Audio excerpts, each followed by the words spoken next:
Muy buenas noches, que el Señor me los bendiga. Bienvenidos a su programa de Apologista Evangélico Barragán Salvador, ¿verdad? En esta ocasión vamos a tener a bien presentar el tercer debate,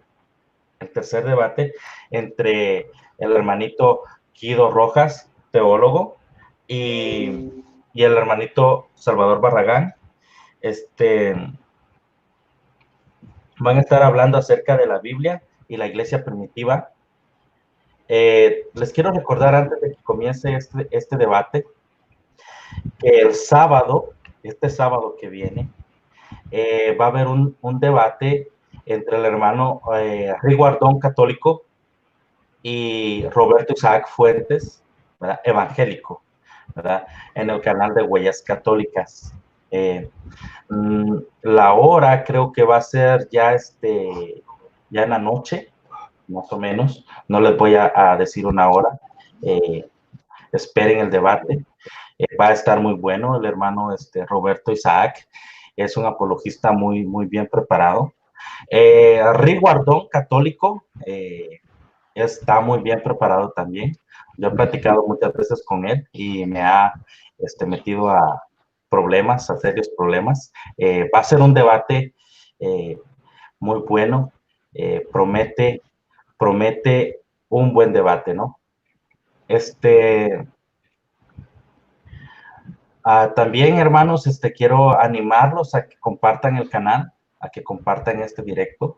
En estos momentos, olvidémonos de que católico, evangélico, evangélico, católico. Compartamos tanto en grupos católicos como en grupos evangélicos, ¿verdad? Apoyemos al hermanito Guido Rojas, apoyemos al hermanito Salvador Barragán, hagan comentarios constructivos, ¿verdad? Apóyenlos a ellos, que están representándolos y que de alguna manera están haciendo, pues, en honor a la verdad, lo que muchos de nosotros no hacemos. Estos temas son muy complicados, los temas históricos son muy complicados, no cualquiera los maneja. Es muy fácil que en un tema histórico usted se pueda desviar, es muy fácil que se le olviden los nombres, es muy fácil que se le olviden las fechas. Más, sin embargo, hemos visto en los últimos dos debates que han tenido tanto el hermanito Guido Rojas con el hermano Salvador Barragán, calidad, una conversación de calidad, ¿verdad? Hermanos, entonces tengo a bien darle la oportunidad a los contrincantes que se presenten. Adelante, hermano Salvador Barragán. Sí, buenas noches. ¿Sí me escucho muy bien, hermano Arnold? Sí, se escucha bien. Ok. Buenas noches. Primeramente también quiero darle la bienvenida al licenciado Guido Rojas. Gracias nuevamente por el honor que nos hace de tenerlo aquí en nuestro canal. Y mi nombre es, como ya muchos me conocen, mi nombre es Salvador Barragán. Soy del país de México, del estado de Michoacán.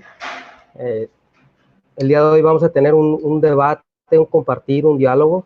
Como siempre ha dicho el licenciado Guido Rojas, no es guerra, es simplemente un diálogo con derecho a réplica.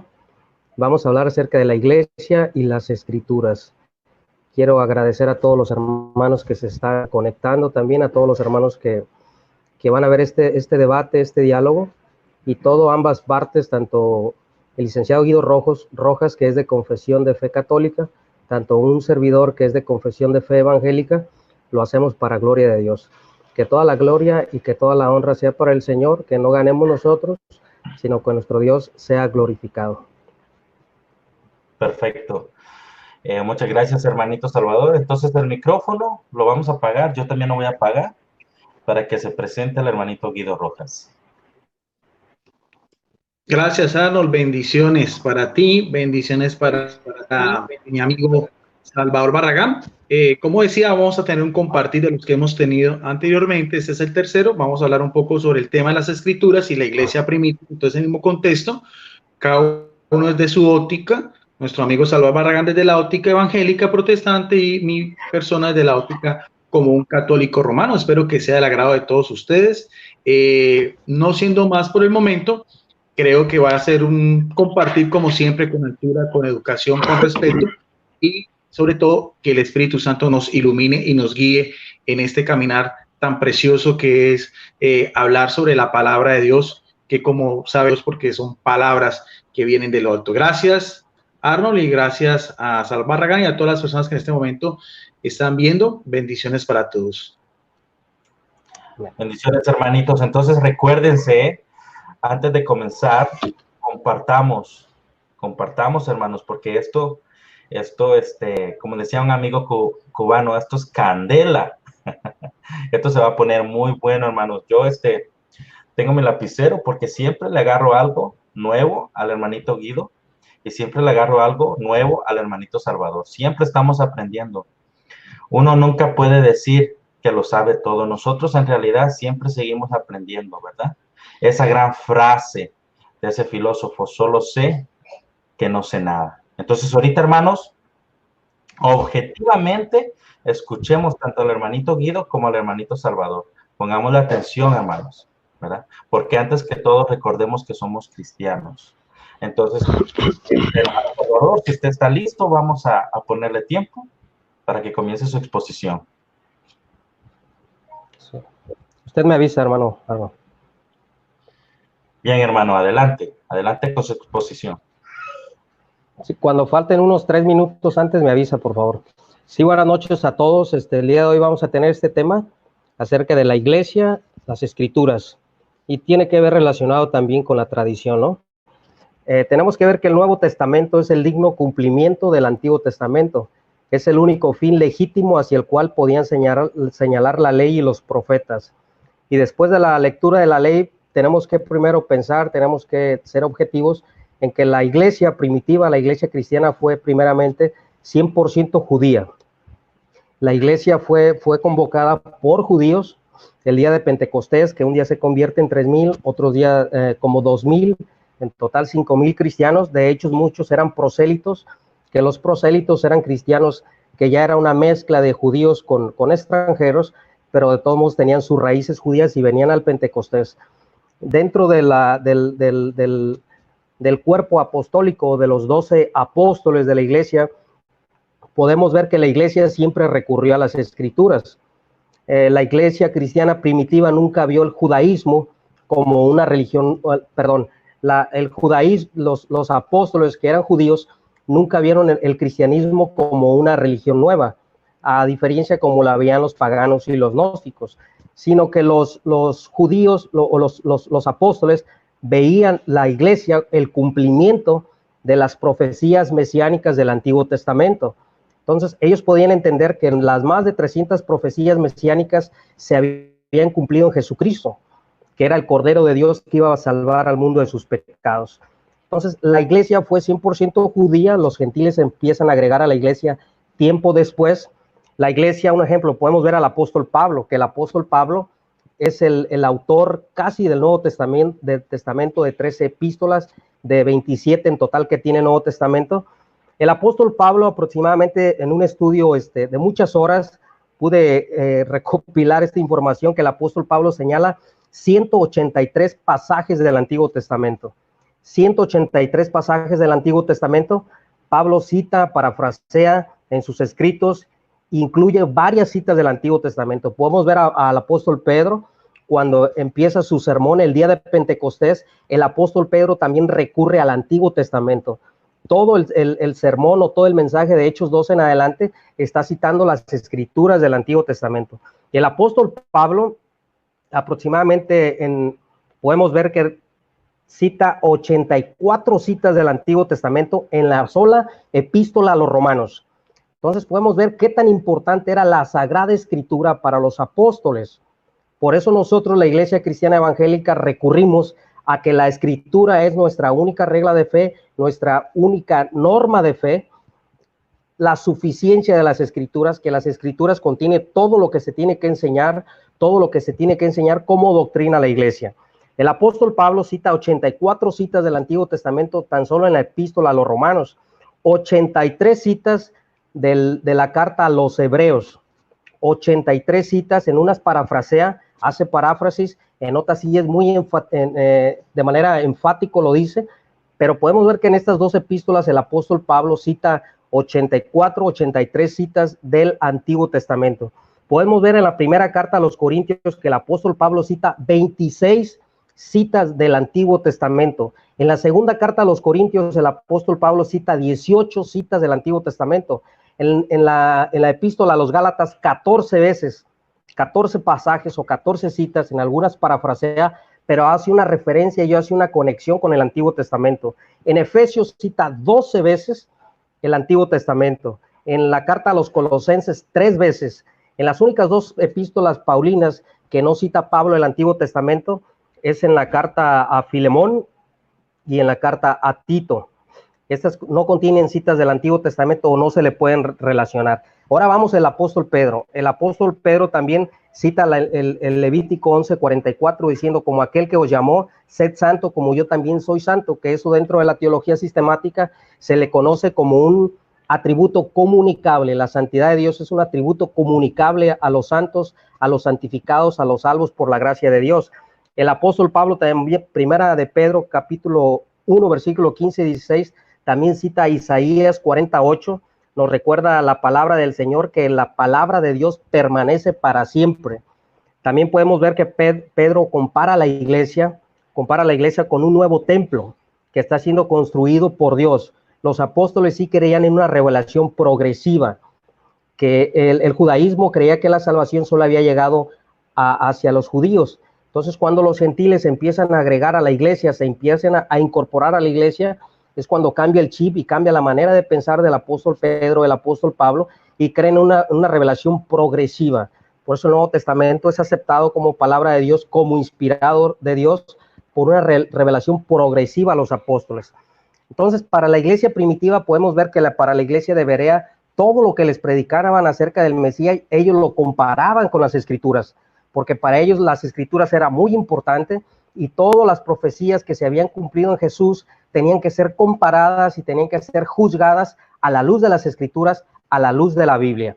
De esa manera, pues, pasamos cuando ya podemos ver también al apóstol Juan. El apóstol Juan también recuerda mucho la ley, que son los mandamientos de Dios. Un ejemplo podemos ver en primera de Juan, capítulo 3 y versículo 4. Dice, todo aquel que comete pecado infringe también la ley, pues el pecado es infracción a la ley.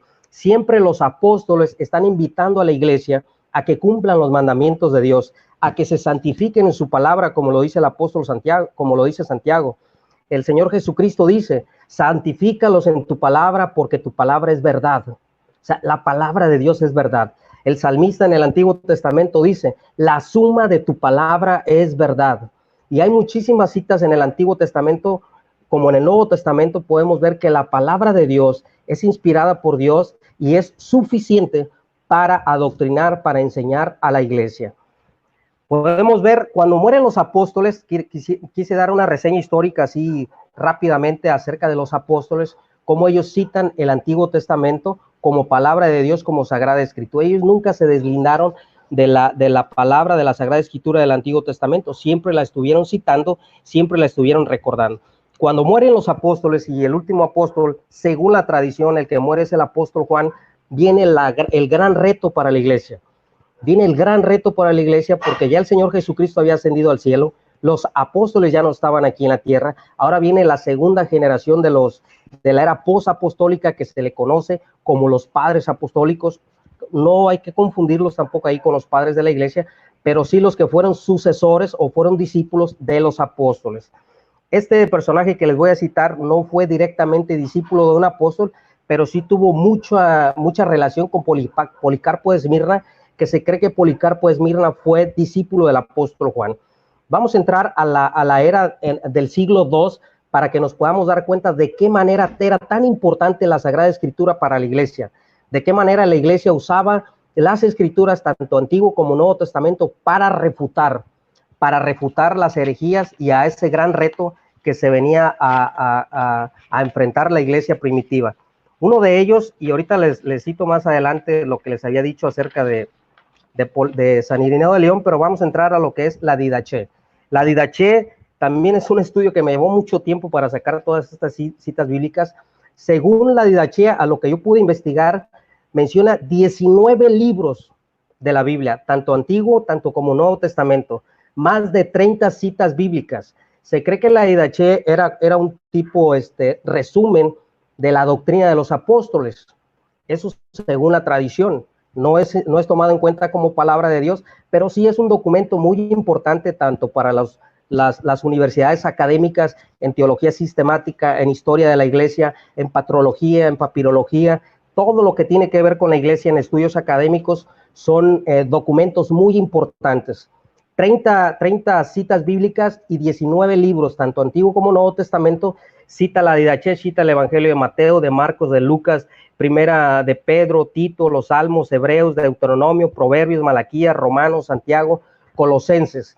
También podemos ver el otro documento acerca de la primera carta de Clemente a los Corintios. El Clemente a los Corintios, Clemente se cree, según la tradición, que fue discípulo directamente de los apóstoles, que según se relaciona a Eusebio de Cesarea con el Clemente que aparece en la Biblia, que no tiene nada que ver con otros temas del papado ni absolutamente nada de eso, y lo digo como referencia nada más. Clemente también menciona más de 100 citas bíblicas. Él es el que más menciona el Antiguo Testamento y también menciona fragmentos del Nuevo Testamento como palabra de Dios. En la primera carta a los Corintios, según las investigaciones que yo pude hacer, menciona 22 libros de las Sagradas Escrituras, tanto Antiguo, tanto Nuevo Testamento. Menciona más de 100 citas bíblicas, menciona Isaías, Génesis, Éxodo, Ezequiel, Romanos, Josué, Primera de Corintios, Segunda de Corintios, Mateo, Salmos, Hebreos, Job, Números, Proverbios, Malaquías, Santiago, Tito, Lucas. Menciona el Nuevo Testamento, fragmentos del Nuevo Testamento, y los pone a la misma par como palabra de Dios. También podemos ver la Epístola a Bernabé. La Epístola a Bernabé es un documento muy importante que no es inspirado por Dios, que no es palabra de Dios, pero sí es un documento importante para que podamos pensar de la manera que pensaban los cristianos después de que murieron los apóstoles y cuando viene la era posapostólica. En aquel tiempo, recordemos que tener una Biblia compilada y tener todo un Nuevo y Antiguo Testamento era muy difícil. ¿Por qué? Por los copistas, por las traducciones, porque no había copiadoras, no había imprentas, era muy caro tenerlo. Entonces, hubo gente cristiana que se dedicó a escribir o a hacer homilías o a hacer prédicas escrito a lo que ellos tenían a entender, no inspirados por Dios, pero sí basados en las Escrituras, y esos son los documentos que se les conoce como los padres de la iglesia. La Epístola a Bernabé también, lo que yo pude investigar, menciona 11 libros del Nuevo Testamento, como es Tito, menciona Isaías, Jeremías, Zacarías, Salmos, Daniel, Éxodo, Proverbios, Génesis, Levítico, Daniel, Romanos, Efesios, Santiago, Primera de Pedro, Mateo, Lucas, Segunda Timoteo, libro de los Hechos, Filipenses. Entonces podemos ver que estos documentos patrísticos están basados dentro del concepto y la definición que ellos tenían de las escrituras que habían dejado los apóstoles y los discípulos de los apóstoles, refiriéndose al Nuevo Testamento. Esta iglesia, que ya había en este tiempo, ya había una iglesia griega, una iglesia que estaba haciendo referencia acerca de lo que era el judaísmo, pero ya los gentiles se habían integrado a la iglesia, ya tenían un concepto acerca de ello. Podemos ver también la carta a Docneto, comprende de la religión de las cristianas, habla de la refutación a la idolatría como la palabra de Dios, rechaza las prácticas judías como la circuncisión, el mismo criterio que toma el apóstol Pablo, el mismo criterio que toma el apóstol Pedro, es de donde saca esta carta a Docneto, para que puedan comprender y puedan enseñar correctamente la enseñanza o la doctrina de los primeros cristianos. Hay muchísimas citas más que no me alcanzaría el tiempo. Podemos ver a San Ignacio de Antioquía. San Ignacio de Antioquía en sus 7 epístolas ignacianas, cuando escribe a Policarpo, cuando escribe a los romanos, cuando escribe a los de Esmirna, cuando escribe a las 7 epístolas que él va a escribir. También menciona el Nuevo Testamento, menciona cuando va y refuta, más bien dicho, a los herejes que negaban la deidad de Jesucristo, que no aceptaban la Eucaristía. También va y los refuta con la palabra de Dios. Entonces, estos documentos fueron muy importantes. Policarpo de Esmirna también menciona, según las investigaciones que yo pude hacer en los escritos de Policarpo de Esmirna, 16 libros de Antiguo y Nuevo Testamento como palabra de Dios. Les dice a los filipenses que tienen una carta del apóstol Pablo, que la lean y que sean instruidos. Y podemos ver de qué manera ellos podían conocer y podían entender precisamente lo que estamos hablando, de que las escrituras era la regla de fe para la iglesia. Vamos a pasar a la otra era posapostólica y podemos ver a Irineo de León.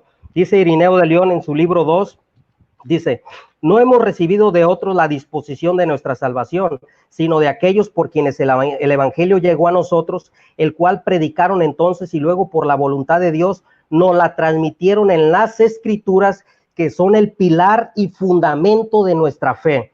Esas son palabras de Irineo de León, que las escrituras son pilar y fundamento de nuestra fe.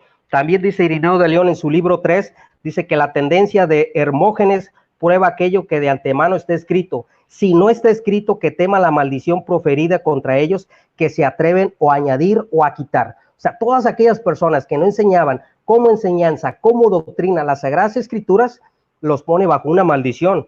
Tertuliano de Cartago también dice, hermanos, hay un solo Dios a quien no reconocemos de otra manera, sino a partir de las Sagradas Escrituras, pues así como aquel que profesa la sabiduría de este mundo no puede obtenerla de otra manera a menos de las que se lea las doctrinas de los filósofos, así cualquiera que ejercite la piedad para con Dios no puede aprenderla en ninguna otra parte sino en las Sagradas Escrituras. Ya a partir del siglo II ya podemos ver algunos escritos de los padres de la iglesia que ellos recurren a la escritura como la única norma de fe, como la única regla de fe que está relacionada con la iglesia.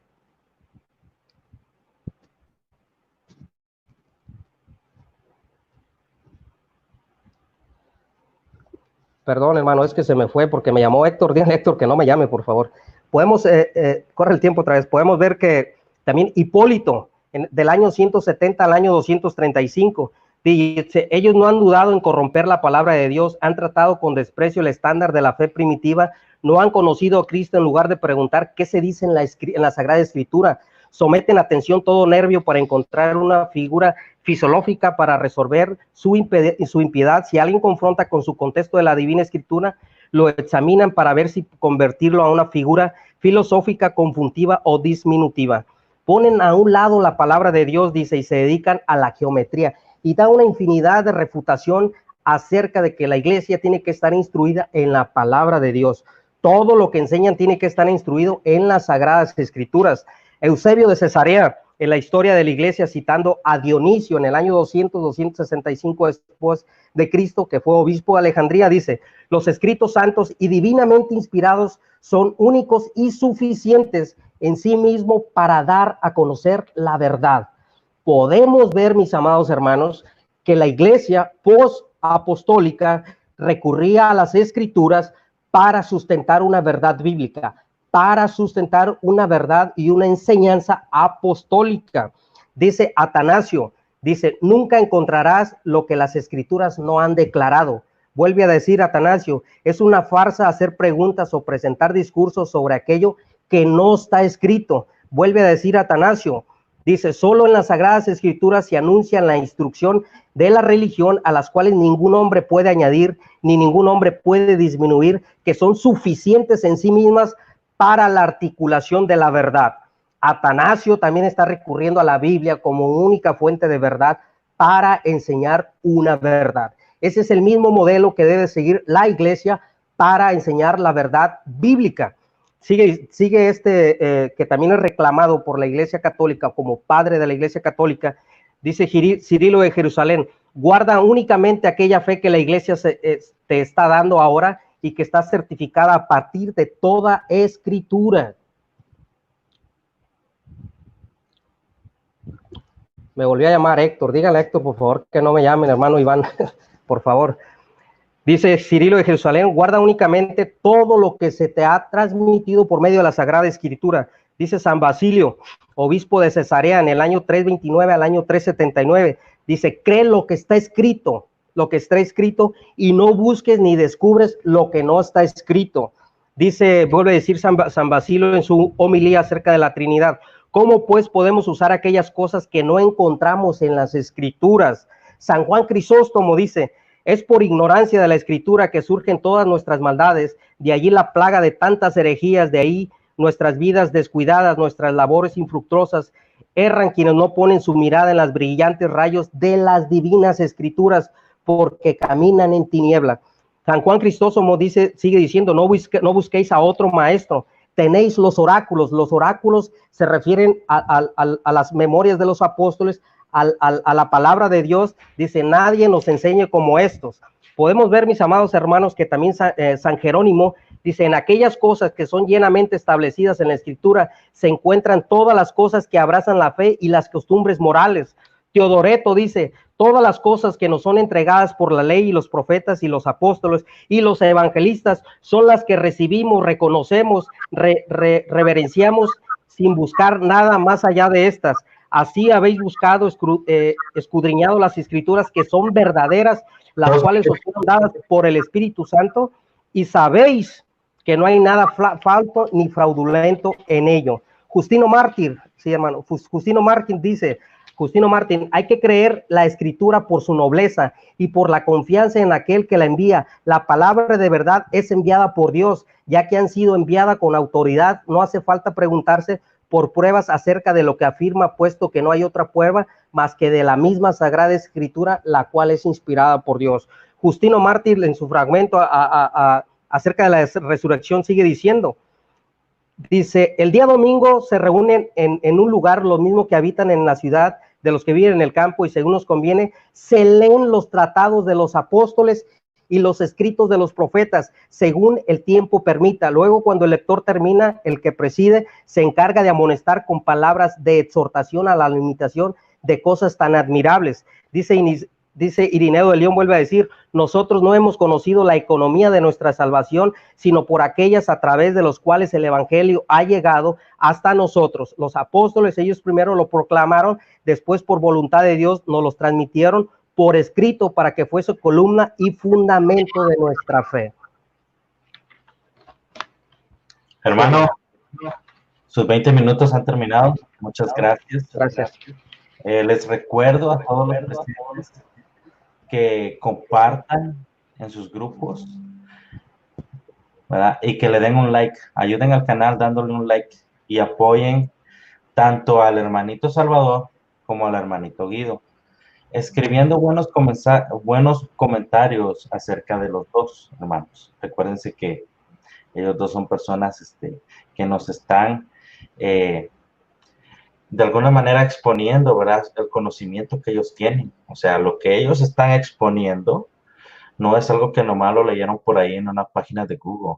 Se han quemado las pestañas y les ha costado lo que ellos están exponiendo, hermanos. Entonces, mis hermanitos, hermano Guido, ¿está listo para sus 20 minutos? Bueno, Salvador tomó 25 minutos. Arnold, le conté, mira el cronómetro, dice 27 minutos, o sea, hizo una exposición de 25 minutos. Mira el cronómetro, en este momento está en 28. O sea, creo que fueron más, o sea, no hay ningún problema, pero creo que fueron casi 25 minutos de exposición. Bueno, lo que pasa es que como estuvimos conversando nosotros antes de que él comenzara, porque mi reloj él comenzó a las 7:10, terminó a las 7:30. Eso es lo que yo tengo en la exposición de él. Pero no hay problema. No hay ningún problema. Si yo me equivoqué, yo considero darte también unos minutos. No, ¿verdad? Simplemente no, pues estaba tan concentrado en Salvador Barra, pero más o menos yo veía el tiempo, pero no pasa absolutamente nada. Así me pasó a mí una vez. Yo miré ese relojito y me confundí todo. Porque yo lo estoy mirando. Sí. De todas maneras, también, faltando unos 3 minutos, me avisas. Si quieres, entonces puede ser. De igual manera, si necesito darte unos segundos, unos minutos, tú sabes que aquí no hay problema con eso. Sí, claro, no, esto no es tampoco a rajatabla, no, ni más faltaba, no, eso está bien. No, sobre todo porque es un tema muy, muy interesante y todo para dialogar y todo, entonces, todo lo que dijo Salvador Barragán fue extremadamente interesante.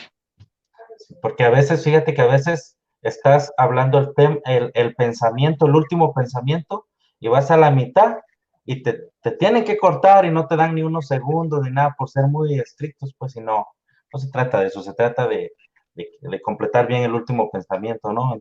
Es lo que yo pienso. Sí, claro, no hay problema. Está bien. Entonces, hermanito Guido, usted me dice si está listo. Sí, van a ser 30 minutos, o sea que serían hasta 50 minutos, van a ser aquí. Dice ya 29, 30 minutos, o sea, serían 50 minutos. Listo, empiezo.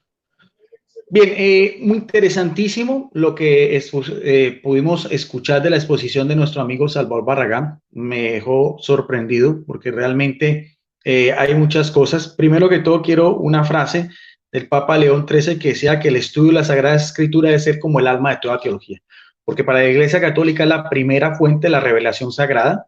Nosotros consideramos que la Biblia es palabra de Dios inspirada, pero no creemos que sea la única fuente porque también hablamos de la tradición. Lo que nuestro amigo Salvador Barragán, así no lo haya él reconocido, es parte de la tradición de esa iglesia cristiana de los siglos que vinieron después, como él mismo dice, de la generación a los apóstoles, porque el último de los apóstoles de morir es Juan, más o menos hacia el año 101, 102, en la ciudad de Éfeso. Escuchamos a nuestro amigo Salvador Barragán decir de una iglesia post-apostólica, y mire bien que esa iglesia post-apostólica, nuestro amigo Salvador Barragán, no se fue no solamente en el siglo I, sino en el siglo II, III, IV, inclusive que habló hasta los padres de iglesia del siglo V, como San Juan Crisóstomo, San Atanasio, San Cirilo de Alejandría, habló de Justino Mártir, habló de Clemente Romano. Qué interesante que ha hablado de Clemente Romano, primera vez que lo escucho hablar, tercer obispo de Roma, sucesor inmediato del apóstol Pedro, que se conserva una carta auténtica a la comunidad de fieles de Corinto, que eso también hace parte de lo que es el tema de la jerarquía eclesiástica, porque todo eso va íntimamente ligado. Para la Iglesia Católica, lo que es sucesión apostólica y lo que es también canon bíblico, lo que es la Sagrada Escritura va ligado, y nuestro amigo Salvador Barragán, lo interesante del caso, amigos, sin que se sienta ofendido nuestro amigo Salvador Barragán, pero todos los personajes que él dio son de la Iglesia Católica, son personas de la Iglesia Católica en diferentes jerarquías. Patriarcas, habló de obispos, Jerónimo fue un presbítero también, y Justino Mártir también fue un laico. O sea que ahí de verdad que me sorprendió mucho nuestro amigo Salvador Barragán, porque lo dijo, es una iglesia post-apostólica y es una iglesia que ya surge después en el siglo V. Inclusive, algo que también yo siempre he dicho teológicamente, como dice Jesucristo en Mateo 28, 19, yo estaré con ustedes todos los días hasta el fin del mundo, con la promesa que también dejó el Espíritu Santo.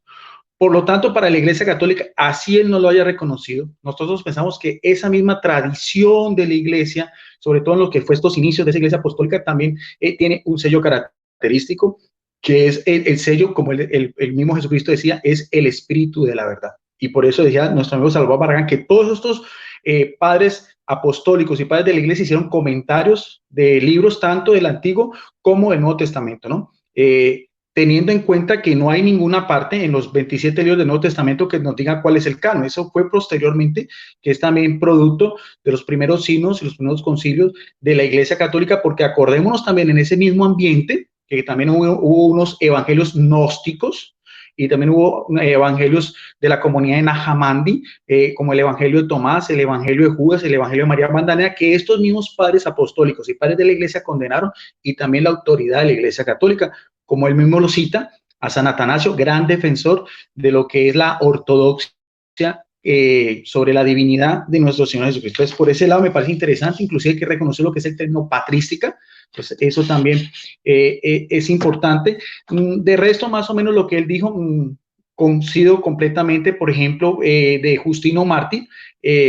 Bueno, antes de eso, la doctrina de los apóstoles es el primer catecismo más antiguo que se tiene, es del siglo I, o sea, anterior a la muerte del último de los apóstoles, o sea, es casi contemporáneo con lo que es el compendio joánico, y se cree que se escribió en Siria y tiene referencias de los 4 evangelios. En esta Biblia, que yo la utilizaba mucho, yo utilizo Biblias evangélicas, escritas por eruditos evangélicos, para demostrar también la erudición y ver cómo lo que la Iglesia Católica cree y pregona durante 21 siglos, también estos eruditos también lo reconocen. Esta es la Biblia de Tras las huellas del Mesías, una Biblia evangélica, Reina Valera del año 1960, escrita por el pastor Ken Dodson. Él también habla sobre este primer término que es la llamada doctrina de los apóstoles, que también se conoce como Didache, ¿ve? En ocasiones llamada enseñanza de los 12 apóstoles. Ese tratado de final del siglo I, nótese bien, hacía también, tiene alusión de qué, de temas que tienen que ver con la ética cristiana, rituales y la organización de esa iglesia. O sea, ya no es solamente la Biblia. Estos documentos, así nuestro amigo Salvador Barragán no lo quiera reconocer como tal, son documentos importantes de los primeros cristianos que también hacen parte de lo que fue la organización, la forma como la iglesia cristiana se fue formando, se fue estructurando, fue dando respuesta también a esas herejías que iban surgiendo teniendo en cuenta que el mismo apóstol Pablo lo había dicho en Mateo 28, Mateo 20, 18, cuando le dijo que vendrán lobos que querrán acabar con la iglesia. Entonces, estos documentos también de la iglesia primitiva son también muy importantes, como también lo es la llamada carta de Bernabé, que también citó nuestro amigo Salvador Barragán, de autor desconocido, escrita en Alejandría a finales del siglo I, cita claramente Evangelio de Mateo, de Marcos, alude también a Lucas y presenta ideas de Juan, o sea, de todo eso, teniendo en cuenta que en este momento no existen originales, solamente existen copias, manuscritos, papiros y después los famosos pues códices que vienen del siglo IV. Todo eso es esa misma herencia histórica, cultural y religiosa de los primeros siglos del cristianismo. Ignacio de Antioquía, muy importante, este personaje que también lo mencionó nuestro amigo Salvador Barragán, escribe 7 cartas, como él mismo lo dice, su camino al martirio en Roma, discípulo también inmediato del apóstol Juan y sucesor también directo de Pedro en la sede en Antioquía, en Siria. Él también es el primero en adjudicar el término de iglesia católica en el sentido de la universalidad, o sea, la catolicidad de esa iglesia cristiana que ya trasciende el umbral del siglo I y que tiene también la asistencia del Espíritu Santo porque es una promesa que viene de Jesucristo en una sola iglesia, que tiene que haber su existido a través de los tiempos. Y Ignacio de Antioquía también cita el Evangelio de Mateo y el Evangelio de Lucas, ¿no? En el año 130 también viene con San Papías, que también fue discípulo inmediato del apóstol Juan, escribió una obra que se llama Explicación de los dichos del Señor, considerada como el primer tratado exegético, explicación bíblica de los evangelios. Siguiendo en el mismo siglo ya segundo, hacia el año 160 al año 175, viene también Tasiano, discípulo de Justino Mártir, compuso su obra El Diatesaro, término griego que significa a través de los 4. Un relato de la vida de nuestro Señor Jesucristo. Mire bien que ya son obras complementarias, pero haciendo alusión a la Biblia, o sea que no es solamente, como dice nuestro amigo Salvador Barragán, la Biblia como tal, los evangelios, no, son obras que ya incluyen a los mismos textos neotestamentarios, también textos veterotestamentarios, o sea, tanto el Antiguo como el Nuevo Testamento, pero ya son estos personajes también, su erudición, con su sabiduría, con su sapiencia, con su santidad, que van dándole carácter también bíblico y teológico. En este Diatesaro es un relato de la vida de nuestro Señor Jesucristo compuesto a partir de los 4 evangelios, al parecer fue escrito en griego siriaco, y Efrén, diácono de Siria, hacia el año ya 310-373, escribió un comentario sobre esta obra. Se me había olvidado decir de que los padres apostólicos, esto es interesantísimo, o sea, los discípulos inmediatos de los apóstoles, proporcionaron pruebas ya a inicios del siglo II sobre la colección de los libros de los evangelios. Hacia el año 140, Papías, obispo de Hierápolis, nótese bien que ya habían episcopos, o sea, es una iglesia también jerárquica.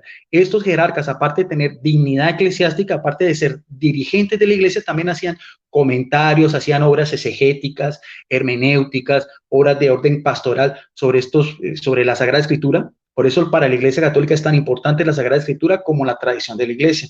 También Papías hacía comentarios de Marcos y de Mateo. Justino Mártir, que también nuestro amigo Salvador Barragán lo citó, hacia el año 150, pone los evangelios en el mismo plano de los textos veterotestamentarios, o sea, de los libros del Antiguo Testamento, y dice la alusión a cual nuestro amigo Salvador Barragán dijo, y esa mención es muy interesante, porque esa mención también la da el historiador Justo L. González, que nuestro amigo Salvador Barragán lo tiene pues en una alta estima como un historiador, biblista y también de la rama metodista, pero se le olvida decirle, por ejemplo, que primero quiero que hagamos un poquitico de Justino Mártir, porque esa declaración me pareció muy interesante. Aquí en esta propia otra vez, una Biblia evangélica también habla de estos padres apostólicos, dice, Justino Mártir, del 100 al 165, padre de la iglesia y apologeta, cuyos textos más famosos son su primera apología, donde defiende la moral cristiana y aboga por el cese de las persecuciones contra los cristianos, y el diálogo con Trifón, o sea, otra obra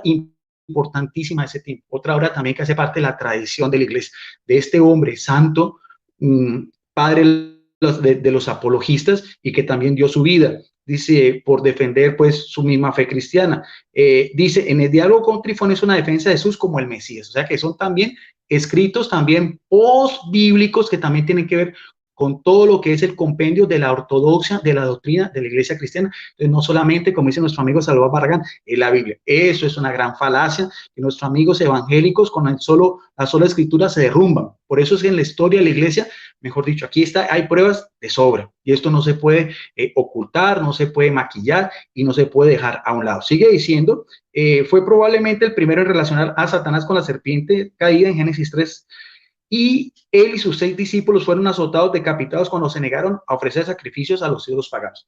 Pero quiero hacer mención de lo que decía nuestro amigo Salvador Barragán, de una alusión que hace Justino Mártir, la hizo a la mitad. La hizo a la mitad y les voy a explicar por qué. Esa alusión que él hace de Justino Mártir está aquí también en el Catecismo de la Iglesia Católica, está en el numeral 1345 y está en el libro de Justo L. González, creo que en la página 193. ¿A qué hace alusión? Dice, desde el siglo II, según el testimonio de Justino Mártir, tenemos las grandes líneas de lo que era el desarrollo de la celebración eucarística, porque esto es muy importante, la forma como los primeros cristianos celebraban sus cultos. Estas han permanecido invariables hasta nuestros días a través de las diversas tradiciones rituales litúrgicas. Y aquí lo que este santo escribe, esto no lo dijo nuestro don Salvador Barragán, eso fue hacia el año 155 para explicarle a quién, al emperador pagano Pío, del 138 al 161, sobre lo que eran las reuniones de los cristianos. Vamos a mirar a ver cómo se reunían los cristianos, si es lo mismo culto de la Iglesia Católica, porque nuestro amigo Salvador Barragán solo dijo la mitad. Es así, y eso mismo lo apoya el profesor Justo L. González. Dice, en el día en que se llama el sol, que es el día Dei Domini, el día primero, el día de domingo, nuestro amigo Salvador Barragán también reconocía que los primeros cristianos se reunían el domingo, ya no el sábado de los judíos, sino, mire que hay una autoridad de la iglesia, porque en ninguna parte de los 27 libros del Nuevo Testamento se dice que los cristianos tienen que reunirse el domingo. Eso es parte de la autoridad del magisterio de la Iglesia Católica en el siglo II. Y eso nuestro amigo Salvador Barragán lo reconoce, a menos que sea adventista, como los adventistas del séptimo día que se quedaron con el sábado, una organización religiosa que nace solamente en el siglo XIX en Estados Unidos con Guillermo Miller. Pero sigamos diciendo lo que dice Justino Mártir. Dice, en ese día, el día domingo, nos reunimos en el mismo sitio, en las ciudades o en el campo. Y esto fue lo que leyó nuestro amigo Salvador Barragán. Se leen las memorias de los apóstoles. El término memoria de los apóstoles era como los primeros cristianos se referían a los 4 evangelios. Y los escritos de los profetas, tanto tiempo como sea posible. O sea que ya empieza a ver como un ciclo litúrgico, que en la Iglesia Católica Latino también, o sea, se leían los testimonios de los evangelios y también de los profetas, o sea, en el Antiguo y el Nuevo Testamento. Por eso decía Agustín, obispo de Hipona, que en el Antiguo Testamento se esconde el Nuevo y en el Nuevo se hace realidad el Antiguo. Esa misma forma, como los primeros cristianos hacían parte de lo que era la liturgia, la Iglesia Católica hasta nuestros días lo tiene dividido en ciclo A, ciclo B y ciclo C, o sea que en 3 años se hacen todas las lecturas de nuestros libros sagrados, 46 del Antiguo Testamento y 27 en nuestras celebraciones eucarísticas. Cuando el lector ha terminado, el que preside toma la palabra para incitar y exhortar a imitables bellas cosas. Y sigue diciendo, luego nos levantamos todos juntos y oramos por nosotros y todos los demás donde quiera que estén, a fin de que seamos ya hallados justos en nuestra vida y nuestras acciones y seamos fieles a los mandamientos para alcanzar la salvación eterna. Y después de eso, sigue diciendo que se besan con un beso o ósculo santo, y después sigue diciendo lo que es la parte de la otra celebración, que era la parte de la Eucaristía, o sea, la fracción del pan, o sea, cuando los cristianos participaban del cuerpo y de la sangre de Cristo. Esa parte la omitió nuestro amigo Salvador Barragán, pero esa parte es también la que dice Justino Mártir, o sea, solamente la primera parte, aunque el tema no es la Eucaristía, pero quiero dejar como referencia que los primeros cristianos también celebraban la Eucaristía de la misma forma que lo hace la Iglesia Católica. Pero el tema, en fin, estamos hablando desde de las Sagradas Escrituras también. Por ejemplo, San Cipriano escribió en su libro Testimonia, que data del 248 al 249, una colección de textos bíblicos donde hace una lectura cristológica del Antiguo Testamento y cita algunos hechos del Nuevo Testamento. O sea, hay un paralelismo, ya estos personajes hacían paralelismo bíblico de todas las más de 100 profecías que se conservan del Antiguo Testamento, en el cual se cumple en Jesucristo. No es sino que usted coja el libro de Isaías, que es llamado como el quinto evangelio, todas las profecías de Isaías 7, Isaías 9 y sobre todo Isaías 52 y 53 sobre el siervo doliente. Ahora, los llamados padres apostólicos, que también nuestros amigos Salvador Barragán hacía énfasis, y los padres ya son los padres de la iglesia del siglo II al siglo VII, como Orígenes, Tertuliano, Gregorio, Taumaturgo, San Cirilo de Alejandría, San Juan Crisóstomo, San Ambrosio de Milán, Isidoro de Sevilla, entre muchos otros. Todos ellos hicieron comentarios exegéticos y teológicos de los libros veterotestamentarios y el Nuevo Testamento. Y esos escritos son importantes, tan importantes son que nuestro amigo Salvador Barragán los está citando. Y tenían la acción del Espíritu Santo, ¿por qué? Por la santidad de ellos, porque eran de jerarcas debidamente establecidos, porque muchos de ellos fueron mártires y porque también su ortodoxia y lo que ellos creen es lo mismo que creemos hoy en día los cristianos en general. Sobre los padres de la iglesia también, de esta Biblia evangélica, no es una Biblia católica, también hay una referencia que es muy importante, quiero leerla, dice: padres de la iglesia, de este pastor evangélico, dice, expresión que alude a los hombres cuyos escritos, mire bien si eran importantes esos escritos, si tenían también la misma autoridad, el mismo peso de las Sagradas Escrituras también para estos primeros cristianos, en declaraciones de un pastor protestante. Porque nuestro amigo Salvador Barragán, ustedes han visto en los debates que he tenido, yo cito a estos eruditos evangélicos, él no solamente protesta contra la Iglesia Católica, nuestro amigo Salvador Barragán protesta contra estos teólogos, biblistas y expertos en esto, porque siempre los contradice. Pero mire bien lo que dice la autoridad de este pastor, dice, estos hombres cuyos escritos ayudan a interpretar la Escritura, pero no solamente eso, mire bien, de forma textual, está en la página 1701, y establecer que las doctrinas de la Iglesia cristiana. ¿Cuáles doctrinas de cuál iglesia cristiana? Si la única iglesia que estaba en ese momento era la iglesia católica, apostólica, romana. Ninguna de las iglesias de la Reforma Protestante puede aludirse que los escritos de los padres de la iglesia tienen ese mismo contexto, porque todos sabemos que nacen en el siglo XVI, ya pues con Martín Lutero, con Juan Calvino y con Enrique VIII, sin desconocer también la importancia de estas iglesias, pero son de orden histórico. Pero como estamos haciendo un traspiés, mire que estamos hablando de casi 12 siglos antes, y mire que este mismo erudito bíblico da pie a la importancia de los padres de la iglesia. Sigue siendo los padres de la iglesia occidente. En occidente son Agustín, obispo de Hipona, Ambrosio, que también fue obispo de Milán, Tertuliano, mientras que los de oriente son, entre otros, Justino Mártir, que ya hablamos, Clemente de Alejandría, que fue un gran catequista también, dirigió una escuela de catequesis también, o sea, donde se explicaba lo que era la doctrina de los cristianos, y también fue él el que fue el maestro de Orígenes, ¿no? Entonces, esto es importante. Ahora, algo que también viene de esa misma época de la iglesia primitiva y que ha sido también muy importante en la iglesia católica, es lo que se llama como la lectio divina. Lectio divina, que en latín quiere decir la lectura divina, fue por Orígenes, del 185 al 254, teólogo, quien afirmaba que para leer las Santas Escrituras, con provecho es necesario hacer con atención, constancia y oración. O sea, 5 minutos. ¿Me estás dando a entender? Bueno, sí. Eso es la lectio divina, o sea, la lectura orante que hacían los primeros cristianos, es lo mismo que ha hecho la Iglesia Católica en sus comunidades religiosas, tanto de Oriente como de Occidente, o sea, lo que es el monacato, que también viene estos primeros siglos del cristianismo, que es coger la palabra de Dios, meditarla, hacer oración y hacerla vida en nosotros. Eso también es herencia de estos insignes hombres, baluartes de la verdad, y que también ha transcurrido de una forma interrumpida en la Iglesia Católica. Ahora, sobre el valor de la Biblia para los primeros cristianos, se conoce, por ejemplo, que a finales del siglo III, entre los cristianos circulaban evangelios de bolsillo escritos en pergamino, y también los cristianos de la iglesia primitiva tenían la antigua costumbre de colgar en el cuello una tablilla con un escrito de los evangelios. ¿Qué podemos hablar también sobre las persecuciones que vieron estos cristianos anteriores a Constantino? Porque eso también, los debates que yo tengo con mi amigo Salvador Barragán han sido muy interesantes, porque todo viene entrelazado. El debate que tuvimos sobre el canon bíblico, el debate que hemos tenido sobre la sucesión apostólica, sobre Constantino, viene también a esto. Yo por eso lo he relacionado mucho, porque estos mismos cristianos de estos primeros siglos, anteriores a Constantino, también sufrieron persecuciones por el solo hecho de ser defensores de la palabra de Dios. Y por eso hacía mucho énfasis, por ejemplo, en el amanecer del día 23 de febrero del año 303, el emperador romano Diocleciano, anterior a Constantino, observó cómo sus soldados derriban las puertas de una iglesia y queman las copias de las escrituras. Convencido de que puedan eliminar el cristianismo destruyendo sus libros sagrados, decretó al día siguiente la quema pública de Biblias en todo el imperio. Este hecho fue conocido como la Gran Persecución. No obstante, algunos se salvaron y estas hicieron reproducciones. 3 meses después del primer edicto Diocleciano, el gobernador de Cirta, ciudad al norte de África, conocida hoy como Constantina, ordenó a los cristianos que entregaran todos sus escritos de la ley y sus copias de las escrituras, tanto del Antiguo como del Nuevo Testamento.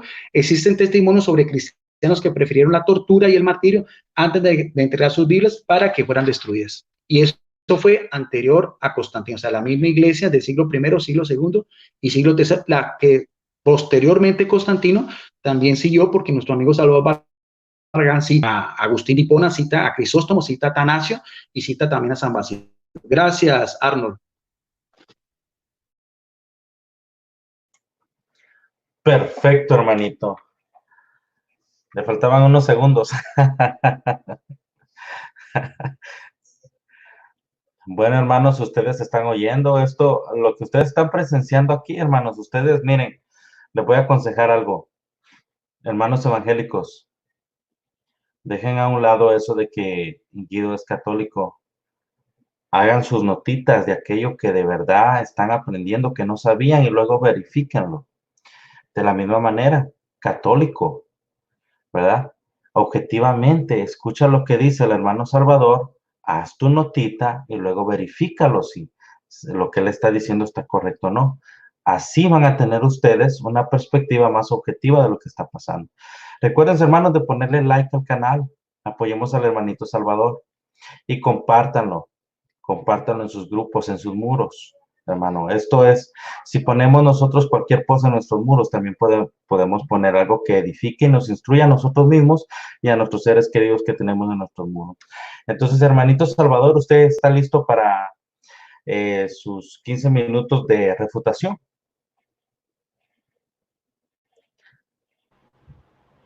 Sí, hermano.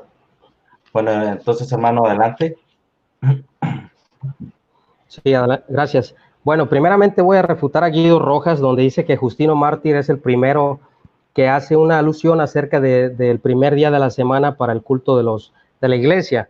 Podemos ver que en el libro de los Hechos, capítulo 20 y versículo 7, ya los cristianos en la era de los apóstoles se reunían el primer día de la semana. Dice la palabra de Dios, y el primer día de la semana, cuando estábamos reunidos para partir el pan, Pablo les hablaba pensando partir al día siguiente y prolongó su discurso la medianoche. Primera de Corintios 16, del 1 a 2, dice, ahora bien, en cuanto a la ofrenda para los santos, haced vosotros también como instruían las iglesias de Galacia, que el primer día de la semana, cada uno de vosotros aparte y guarde según haya prosperado, para cuando yo vaya no se recojan entonces ofrendas. El primer día de la semana, que es el día domingo, nosotros lo celebramos los cristianos evangélicos, no porque la Iglesia Católica Romana lo haya dicho, o porque se le haya ocurrido decir a Justino Mártir. La Biblia no dice qué día de la semana tenemos que rendir culto al Señor. Para la Iglesia evangélica, todos los días Jesús es nuestro reposo. Nosotros vamos el domingo porque la iglesia primitiva, el primer día de la semana, el primer día que resucitó Jesucristo, no porque lo haya dicho Justino Mártir, sino lo que dice la palabra de Dios, celebramos el día del Señor en día domingo. Otra de las cosas que quiero refutar al señor Guido Rojas es acerca de la tradición. Le cité contundentemente al señor Guido Rojas las citas de los padres de la iglesia, cómo ellos veían las escrituras, y dice que nada se debe de enseñar que no esté escrito en las escrituras. Él recurre a una tradición. Sabemos que los padres de la iglesia que le cité lo refutan cuando dice que todo tiene que estar escrito y todo tiene que venir de los oráculos o de las memorias de los apóstoles, que una vez lo dijeron oral y otra vez lo dejaron escritos, inspirados por el Espíritu Santo. ¿Qué quiere decir esto, mis amados hermanos? La tradición de la cual nos habla nuestro amigo Guido Rojas, y ponga mucha atención, no es otra cosa más que la transmisión oral del evangelio. O sea, la transmisión oral, la tradición oral era la forma que se predicaban las buenas nuevas de salvación, lo que habían enseñado los apóstoles. Tenemos que reconocer que la primera carta del Nuevo Testamento que se escribe, que se cree que es la primera a los tesalonicenses, algunos eruditos dicen que es el Evangelio según San Marcos, pero tuvieron que pasar un par de años para que se escribiera un libro del Nuevo Testamento y el Evangelio se predicaba de manera oral. Las escrituras del Antiguo Testamento se agarraban para verificar que las profecías eran mesiánicas, pero esa tradición oral quedó escrita en una tradición escrita, que es lo que les acabo de leer hace rato de los padres de la iglesia, que esa tradición oral quedó en una tradición escrita y es el mismo mensaje que nosotros hoy en día tenemos. Lo que recurre la Iglesia Católica Romana, que es una falacia, que es un espantapájaros y es una almohada de paja, que es la Iglesia Católica Romana, que quiere sustentar sus enseñanzas que no tienen base bíblica, que no tienen fundamento bíblico en una tradición maleable, que no tiene absolutamente nada que ver con lo que dice la palabra de Dios. Él nos citó a Justino Mártir. Nosotros con la Eucaristía no tenemos ningún problema.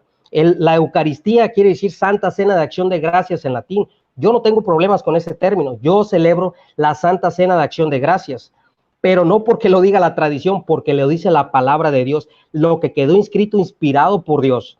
Otra cosa que dice nuestro amigo Guido Rojas es que la tradición de la que hablan los padres de la iglesia quiere enseñar y quiere engañar a los católicos y a los evangélicos que puede ser un mensaje totalmente diferente a lo que lo enseñaron los apóstoles. Esto sería una gran contradicción porque tenía que haber dos mensajes, uno escrito y el otro oral, pero eso es imposible porque el evangelio es uno visto de 4 evangelistas diferentes, el mensaje es uno. La palabra evangelio es mensaje de buenas noticias o las buenas nuevas de salvación. Por lo tanto, la tradición oral que se predicó en la hora apostólica, ahora la tenemos escrita. Eso no lo rechazamos. Por eso decimos que la suficiencia de las Escrituras es nuestra única norma de fe, tal y como lo decían los padres de la iglesia. La tradición no tiene absolutamente nada que ver con todas las enseñanzas que se enseña la Iglesia Católica Romana fuera de las Escrituras. Como la Asunción de María, la Iglesia Católica Romana no tiene cómo mostrarlo. Esa es una tradición que la Iglesia Católica Romana se sustenta en escritos espurios, ni siquiera tienen una base bíblica. Un ejemplo, el purgatorio, maleablemente también es una tradición que no tiene ningún fundamento bíblico, que muchos católicos lo rechazan. Podemos ver que la Iglesia Católica Ortodoxa y la Iglesia Católica Romana se dicen ser la misma iglesia y tienen una gran diferencia en doctrinas, una gran diferencia. En el tema del filoque, que si el Espíritu Santo procede del Padre o procede del Padre y del Hijo, hay un cisma en estas dos iglesias. Podemos ver que ni con la tradición, por no someterse a las Escrituras, no tienen una buena relación, si es lo que quiere hablar nuestro amigo Guido Rojas, que existía una sola iglesia. Yo no veo en los 2, 3 siglos, mucho menos en el Nuevo Testamento, una iglesia católica apostólica romana. ¿Por qué? Yo no veo una iglesia apostólica dentro del libro de los Hechos haciendo procesiones a los santos. Yo no veo una iglesia apostólica rezando a María. Yo no veo una iglesia apostólica viendo al Papa como obispo universal. Yo no veo en la iglesia apostólica viendo a Pedro como infalible. Que la iglesia católica romana tardó 19 siglos en hacerlo infalible. Yo no veo en la iglesia apostólica en el libro de los Hechos, ¿sí?, dando todas esas enseñanzas falsas de misas, de etcétera, y tantas cosas que podríamos hablar. No hay manera. Por eso la iglesia católica romana ha engañado a los incautos católicos para hacerlos pensar en una falsa tradición. Otra de las cosas que quiero refutar a nuestro amigo Guido Rojas es de los evangelios. Él habló de los evangelios gnósticos y quiere hacer pensar que fue la Iglesia Católica la que rechazó esos escritos gnósticos hasta el siglo IV y tal, y como lo dicen por ahí muchos católicos. Eso es mentira, mis hermanos. Si ustedes un día leen los evangelios gnósticos, el evangelio de Eva, el evangelio de María Magdalena, el evangelio de Judas Iscariote, los hechos de Pablo, los hechos de Tomás, los hechos de Pedro, son puras herejías que hablan en contra de Jesús. Una de las primeras reglas que tomó la Iglesia para hacer canónico un libro, o para confirmar, más bien dicho, como canónico un libro, fue que el libro fuera cristocéntrico. Todos esos libros gnósticos, la iglesia desde sus inicios lo rechazó. No fue porque se le ocurrió a los padres de la iglesia y por eso nosotros lo recibimos. Ningún cristiano en su sano juicio puede decir que Jesús tuvo relaciones sexuales con María Magdalena. Eso era lo que le decían los evangelios gnósticos. Eso fue rechazado por la iglesia. Fue rechazado porque la palabra de Dios nos dice que Jesús no tuvo pecado y no tenía deseo por mujeres porque no fue engendrado por varón. Otra de las cosas que nos dice nuestro amigo Guido Rojas es acerca donde dice que Clemente fue el tercer obispo de Roma.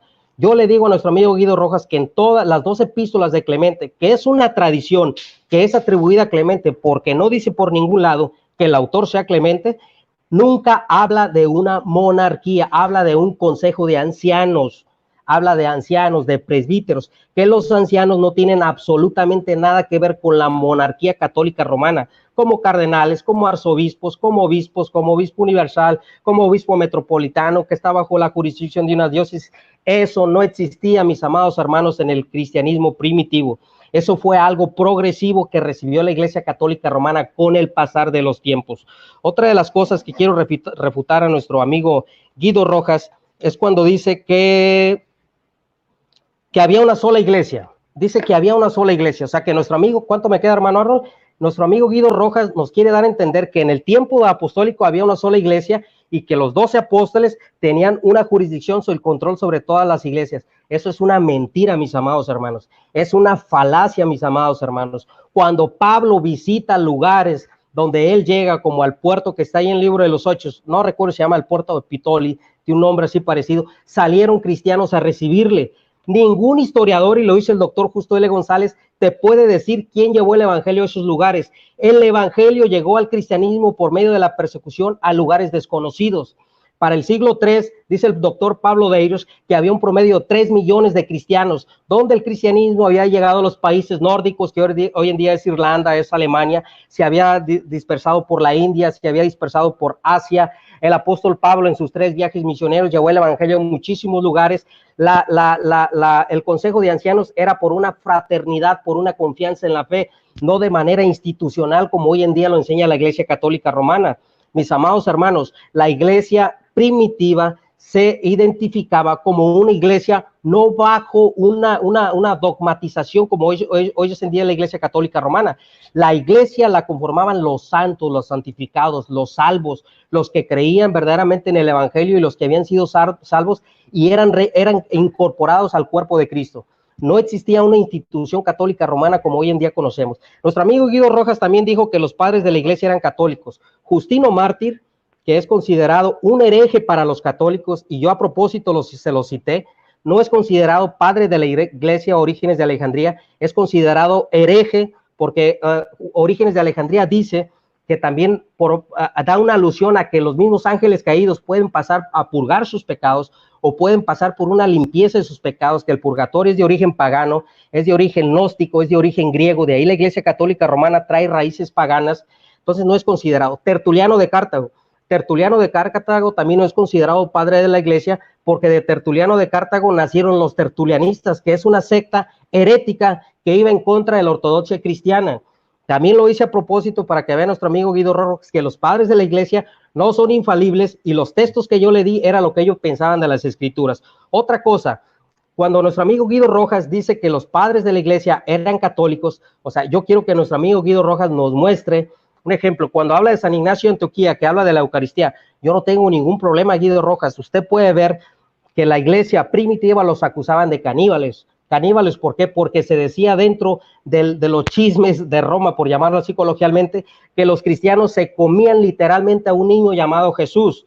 Cuando aquel filósofo griego, Atenágoras, hace su defensa en contra del emperador y escribe con respecto a las escrituras, defendiendo a la iglesia, les dice que la iglesia no se come literalmente a ningún niño llamado Jesús, sino que celebran simbólicamente la Eucaristía, la Santa Cena de Acción de Gracia. No existía el dogma de la transustanciación, Guido Rojas. Ese fue un dogma que la Iglesia Católica Romana tardó 13 siglos en hacerlo de manera oficial.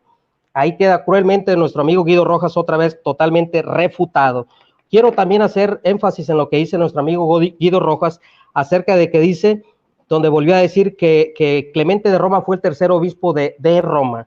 Bueno, yo le digo a nuestro amigo Guido Rojas que cuando San Ignacio de Antioquía escribe la carta a los romanos, nunca menciona a los obispos de Roma.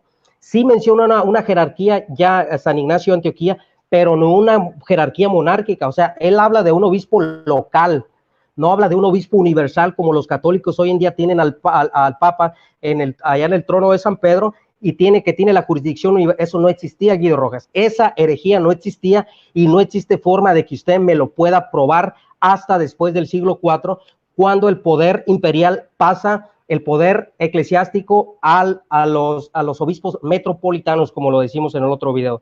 Nuestro amigo Guido Rojas dice que Clemente fue el tercer obispo de Roma. Que le pregunte a los padres de la iglesia, que le pregunte a Tertuliano, que le pregunte a las constituciones apostólicas, que le pregunte al mismo Hipólito, que le pregunte a Irineo de León, ¿cuál es el tercer obispo de Roma? Porque algunos dicen que fue el segundo, algunos dicen que fue ordenado después de Pedro, cuando aún estaba vivo. Esa es una tradición maleable, Guido Rojas. Por eso para nosotros la Biblia es nuestra única fuente de verdad, nuestra única regla de fe, y toda tradición tiene que ser juzgada a la luz de la Biblia, y si no tiene un sustento bíblico, tiene que ser desechada como herejía, como aberrante, y no se tiene que enseñar como doctrina dentro de la iglesia. por eso la relación de la iglesia con las escrituras es muy importante. Tanto el católico, tanto como el evangélico, conozcan que el mismo los padres de la iglesia recurren a las escrituras como su única fuente de verdad y como su única regla de fe para enseñar y para adoctrinar a la iglesia. Nadie puede enseñar otra cosa que no esté en la palabra de Dios. Tal y como lo dice el apóstol Pablo, no penséis más allá de lo que no os he escrito, para que nuestra mente no caiga en vanidad. Muchas gracias.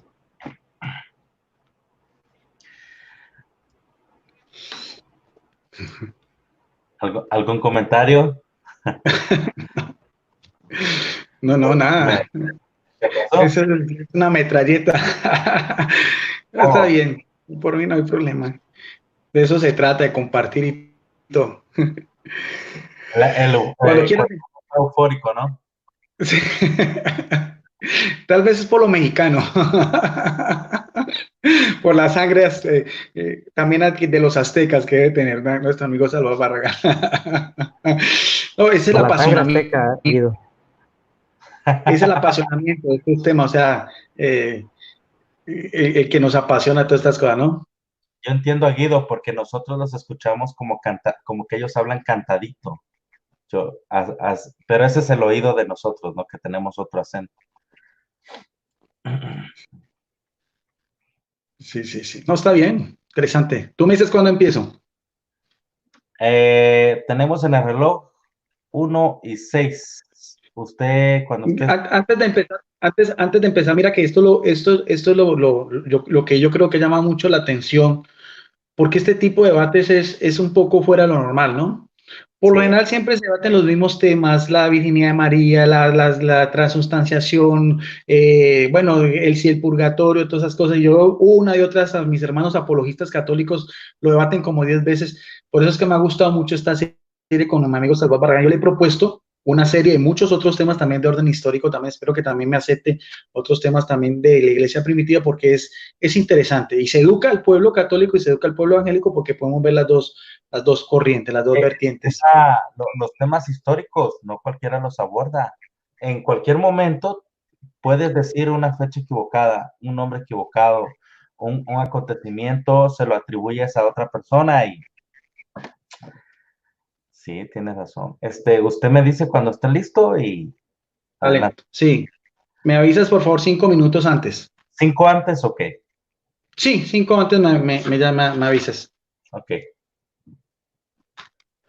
Bien, bueno, entonces escuchamos la refutación de nuestro amigo Salvador Barragán. Ustedes saben que en los 2 videos pasados yo empecé y entonces esta vez le toca al señor Salvador Barragán. Entonces yo tengo la oportunidad también de su última intervención. Con lo que dijo nuestro amigo Salvador Barragán en relación a las Sagradas Escrituras y lo que es la tradición, yo quiero decirle que entonces en la máxima, porque eso viene solamente con Martín Lutero, de sola Biblia, eso solamente se lo inventó él después de 16 siglos, los primeros cristianos fueron muy rebeldes a eso. Fueron tan rebeldes que los primeros cristianos no se quedaron solamente con la Biblia, no se quedaron solamente con los evangelios.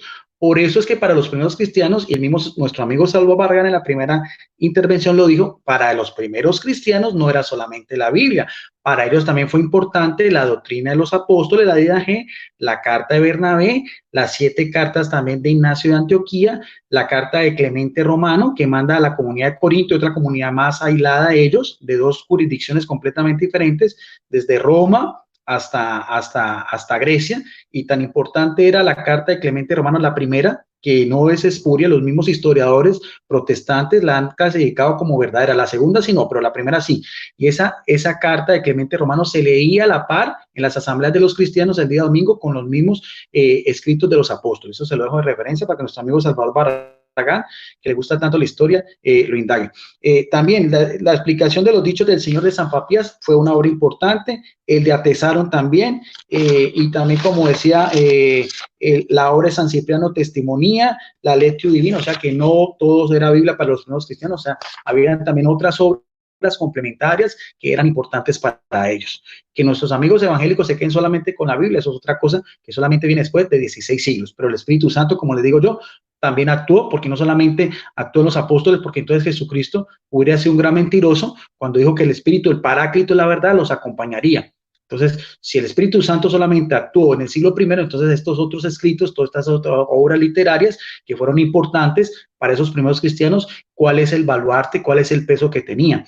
Otra de las cosas que veo, una contradicción de nuestro amigo Salvador Barragán, es cuando habla de los gnósticos. Y él dice que esas obras gnósticas, dice que alcancé a escuchar así, que no solamente era porque los padres de la iglesia los dijeran, sino porque era la misma iglesia la que los aprobaba. Y es la misma cosa.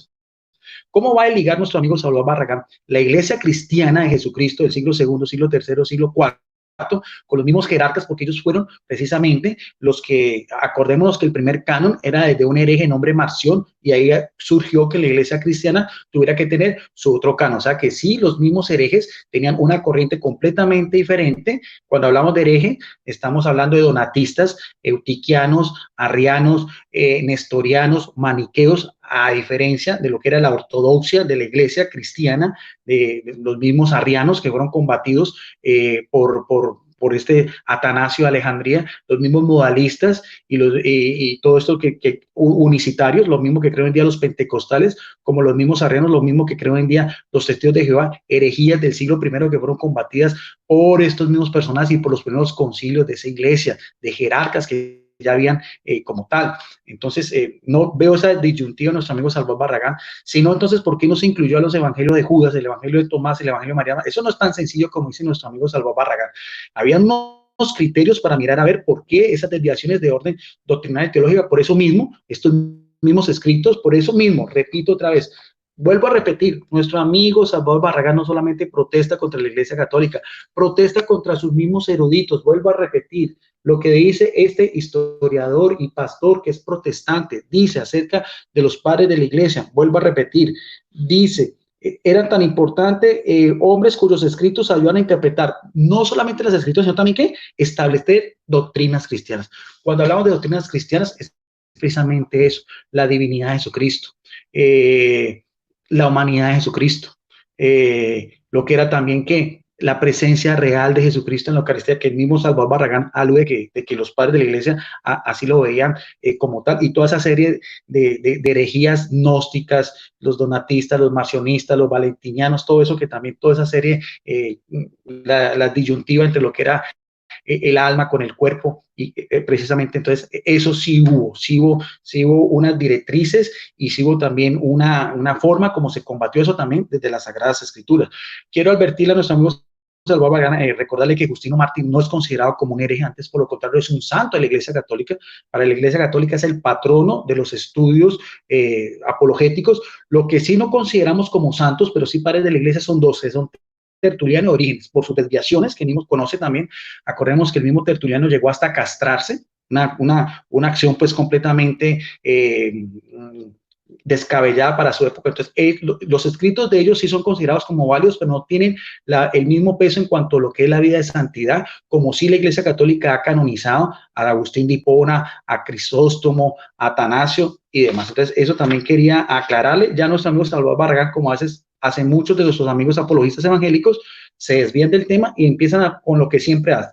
Entonces, siempre veo uno de los hermanos apologistas evangélicos que se van entonces con la Asunción de María, con lo del purgatorio, eso no es el tema era completamente diferente, aunque sí podemos hacer una aliación, pero todo eso son cosas diferentes. Ahora, otro dato importante sobre los primeros cristianos que se reunían semanalmente para leer los libros sagrados, ellos siguieron métodos de los judíos de la lectura de la ley y de ciertas porciones de los profetas, pero también le agregaron la lectura del Nuevo Testamento, que es lo mismo de la liturgia. En la Iglesia Católica lo expliqué. En la Iglesia Católica se toma una lectura del Antiguo Testamento, una lectura del Nuevo Testamento, los Salmos y el Evangelio. Mire que esto mismo viene desde la época cristiana primitiva. Él reconoció las reuniones de Justino Mártir, era primero la liturgia de la palabra y después la liturgia de la Eucaristía con el día domingo. Evidentemente eso viene desde los mismos apóstoles, pero entonces había que también decirle por qué los adventistas del séptimo día se quedan con el sábado. O sea, evidentemente ya después hubo una confirmación de que ese mismo día domingo también era el día de los cristianos. Dice, parece ser que muchos copistas se sintieron en libertad de insertar divisiones a su antojo en cuanto a los libros de la Biblia. Tertuliano escribió a final del siglo II acerca de capítulos, diferentes libros de la Biblia. Dionisio también, del siglo II y III, declaró que algunos habían examinado el libro del Apocalipsis capítulo por capítulo. A mediados del tercer siglo, Amonio Alejandría completó una armonía de los evangelios de Mateo, Marcos, Lucas y Juan. Para esto tomó el evangelio de Mateo como su nombre, lo comparó con otros evangelios. Así dispuso mostrar los pasajes que eran comunes a los 4, los que eran comunes a los 3 y así sucesivamente. De ahí viene la división que se hace en orden de teología de los evangelios sinópticos. Cuando hablamos de sinopsis, en términos griegos, que quiere decir en paralelo, que son Mateo, Marcos y Lucas en relación al Evangelio de Juan, que tiene un lenguaje más alto, más divino. Mire que eso viene también desde esta misma iglesia primitiva. Algo muy importante es que en el siglo IV, Eusebio de Cesarea, que también nuestro amigo Salvador Barragán menciona, del año 260 al 340, mejoró el trabajo de armonio, dividió los evangelios en secciones temáticas conocidos como kefalaía, tablas o cánones, dándoles una numeración. Y quiero detenerme un poquitico sobre este Eusebio de Cesarea, porque a pesar de que también fue un jerarca, también es considerado uno de los primeros historiadores del cristianismo, y algo muy interesante, porque también va en relación con lo que estamos hablando, otra vez lo mismo,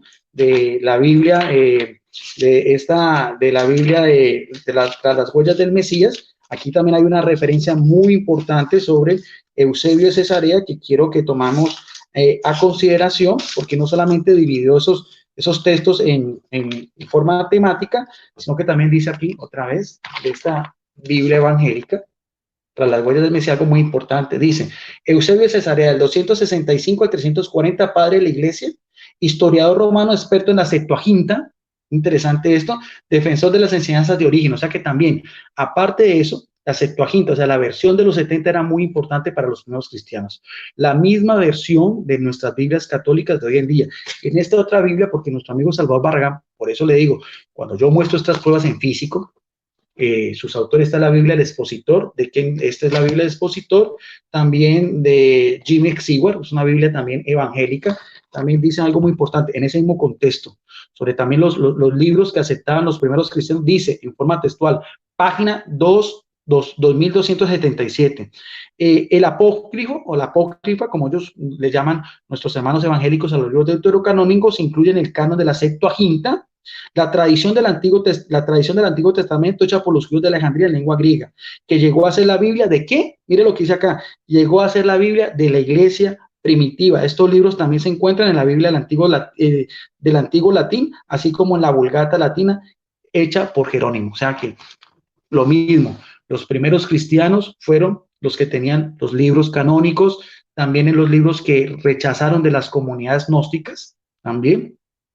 Y también por sus mismos criterios, como decía nuestro amigo Salvador Barragán, por esas mismas desviaciones de orden teológica y doctrinal. Quiero finalizar también porque en el siglo VII también uno de los obispos de Roma, Gregorio Mano, se le da el título de Mano, por grande, por su sapiencia y todas las cosas, enseña 4 reglas para leer los libros de la Biblia. Con esto termino. Este obispo, episcopo de la Iglesia Católica, es muy importante, nos sirve para nosotros también como la lectio divina. Él diferenciaba los libros de la Biblia en 4 grandes criterios: el sentido literal, relacionarlos con los textos en sí, el mismo, y entenderlos tal cual como son. Hay también un sentido espiritual, identificar el significado del texto, lo que Dios ha ido revelando en la historia como proyecto de salvación para los seres humanos.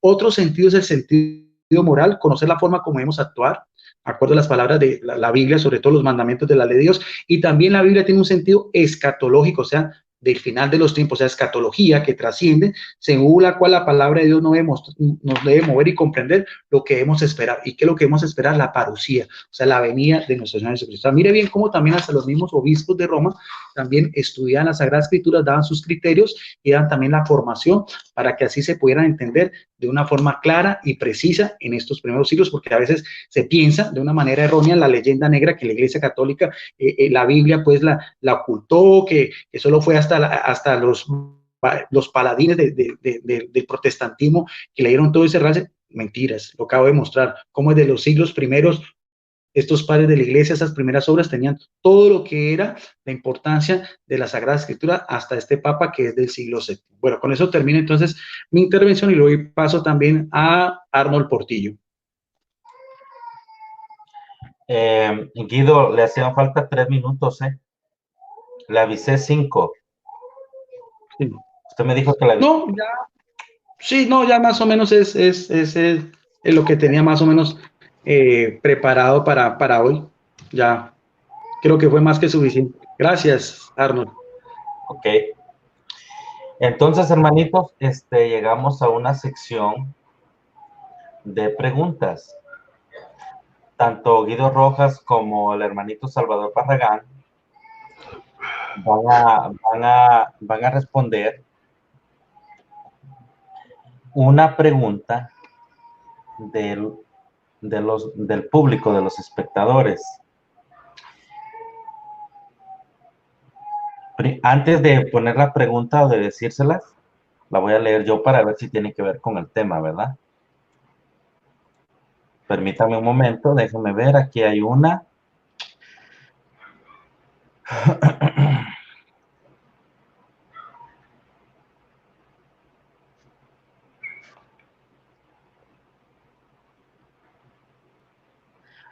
Bueno, Rodrigo, tu pregunta es más denominacional, ¿no? Hagan preguntas acerca del tema. El tema, hermanitos.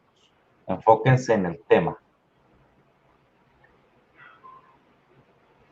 La escritura de la iglesia primitiva.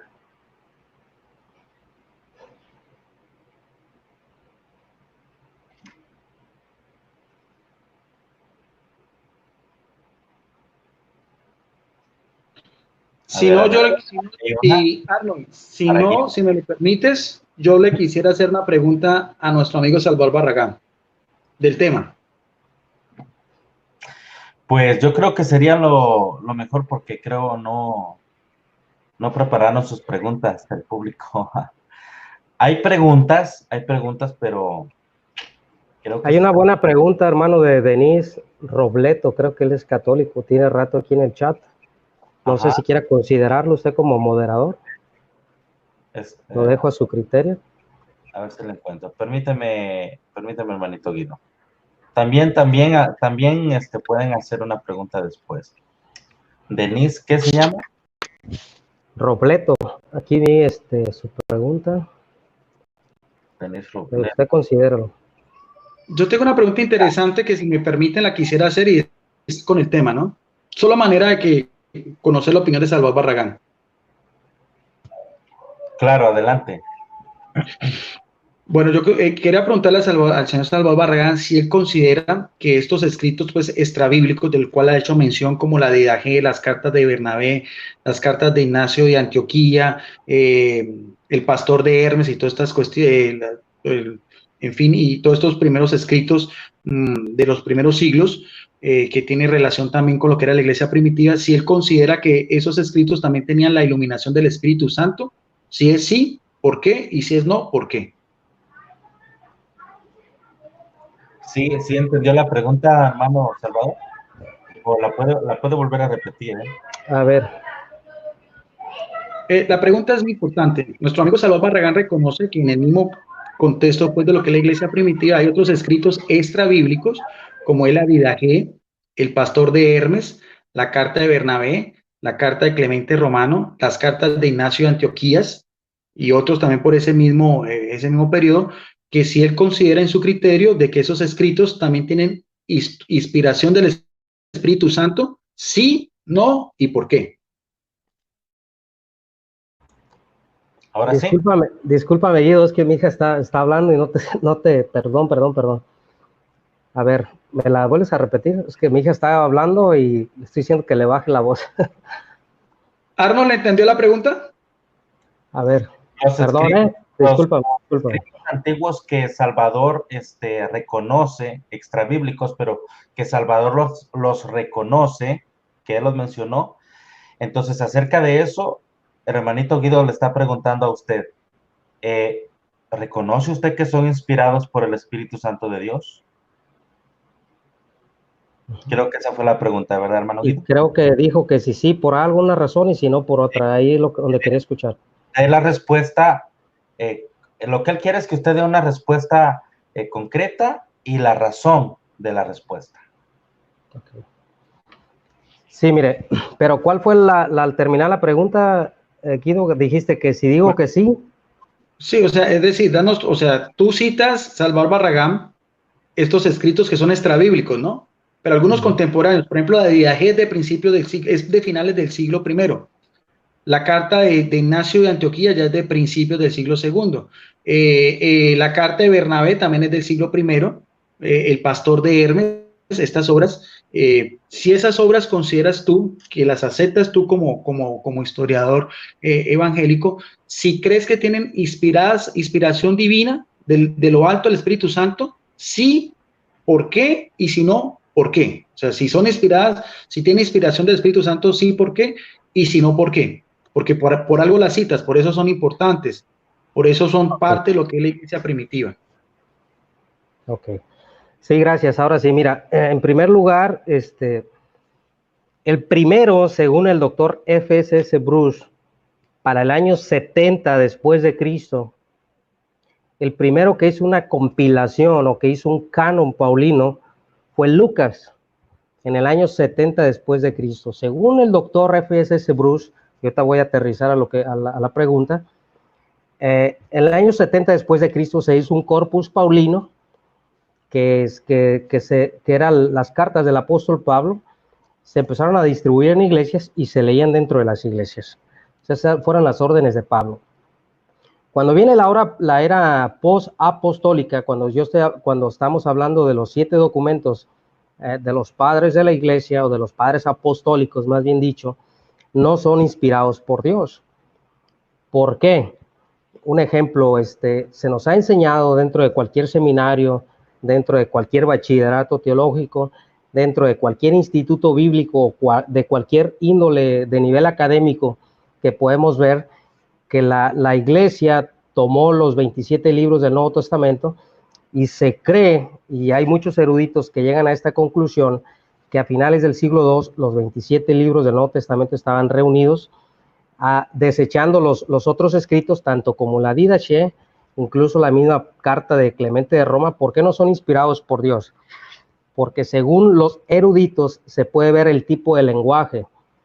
Un ejemplo, San Ignacio nunca se atribuye a que sea palabra de Dios, a diferencia de Pablo. Cuando nosotros leemos una epístola paulina, a Pablo se le puede ver la autoridad apostólica. Es decir, yo no recibí revelación de hombre, sino de Dios. Y este nuevo mandamiento os doy, reseteando lo que dice Mateo, que os améis los unos a los otros. Entonces, cuando Pablo, leemos las epístolas de Pablo, se puede ver el sello apostólico, se puede ver la autoridad de Dios y se puede ver la inspiración divina que está hablando con autoridad. Igual pasa con el apóstol Pedro, igual pasa con los evangelios de la vida de nuestro Señor Jesucristo. El Apocalipsis no se diga, cuando el Señor Jesucristo le dice al apóstol Juan, ve y escribe en un libro, que no le quiten y que no le agreguen. He aquí yo vengo pronto. Entonces se puede ver la gran diferencia de la Didaché. Yo estuve leyendo la Didaché, tuve que leerlo mucho tiempo. Leí la epístola de Bernabé y tú puedes ver la retórica, tú puedes ver el lenguaje que no le llega ni siquiera un 10% de los escritos apostólicos. Entonces, no porque lo que hicieron estos padres de la iglesia, estos padres apostólicos, fue que hicieron homilías. Incluso la epístola de Bernabé se leía como una homilía o como una predicación. En algunos lugares, no en todas las regiones. Igual la Didaché, igual la primera epístola de Clemente. Se leían como homilías en algunas comunidades cristianas, pero no como inspiradas. Esa es mi razón, ¿no? Para terminar, hermano Arno, no creo que haya problema si me paso unos segundos. Uno de los criterios que toma la iglesia es que los escritos tienen que ser escritos cristocéntricos y escritos directamente por los apóstoles. Aunque hubo excepciones como Lucas, como el mismo Santiago, que no fue apóstol, pero fue en la epístola de Santiago, según el doctor Bruce, fue tomada en cuenta como canónica porque él era hermano en la carne del Señor Jesús, hijo de José y de María, por eso se tomó como inspirada por Dios.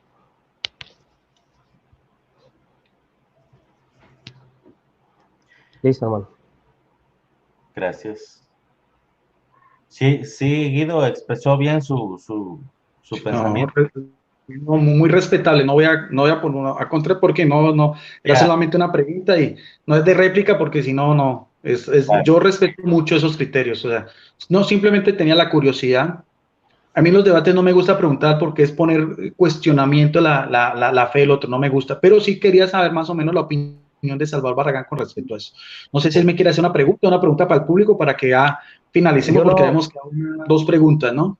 Pero fue no sé si los hermanos ahí que están pueden preguntar. sería una pregunta para el hermanito Guido, ¿que no? Sí, Bueno. se la dejo a los hermanos ahí que la pregunten.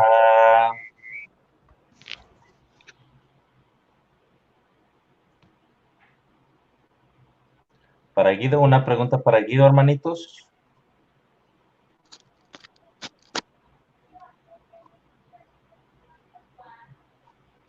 Por aquí hay una pregunta para, se llama El filo de la palabra, creo que es el hermano Pedro Gómez. No Al filo sé de si, la palabra. Ok, está hasta arriba, ¿no? ajá. Pues ya usted considéralo si es parte del tema o no. Al filo de... Aquí está.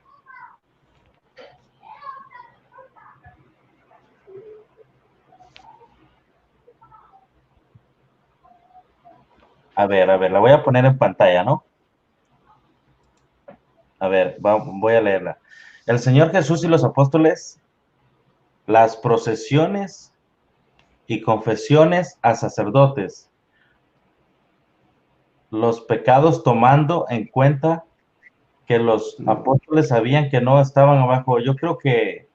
No, no es pregunta del tema. Es tipo vamos de a pregunta. Tiene que poner haber una pregunta sobre el tema, si no, no tiene el sentido.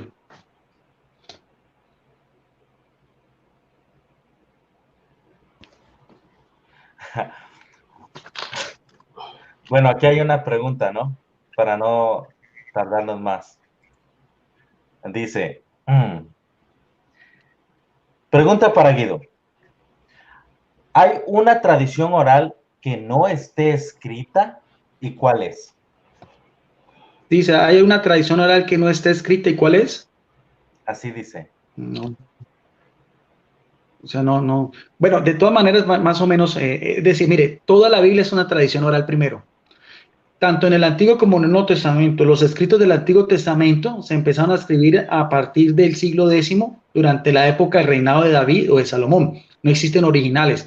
Igualmente, en el Nuevo Testamento también fue una tradición oral. Jesucristo mandó a sus apóstoles a predicar. No, Jesucristo no mandó a sus apóstoles a escribir evangelio ni nada. Jesucristo manda la gran comisión de Jesucristo que aparece en Mateo 28, 18 y 20, en Hechos 1:8, es dar a conocer la buena nueva que es el evangelio. O sea, proclamar la gracia y el reino de Dios que está establecido con Jesucristo. Pasaron muchos siglos, muchos años, inclusive nuestro amigo Salvador Barragán, comparto completamente de acuerdo, que el primer escrito, por así decirlo, neotestamentario es la carta a los tesalonicenses a finales del siglo, a finales de la década del año de 1900, del 57 más o menos.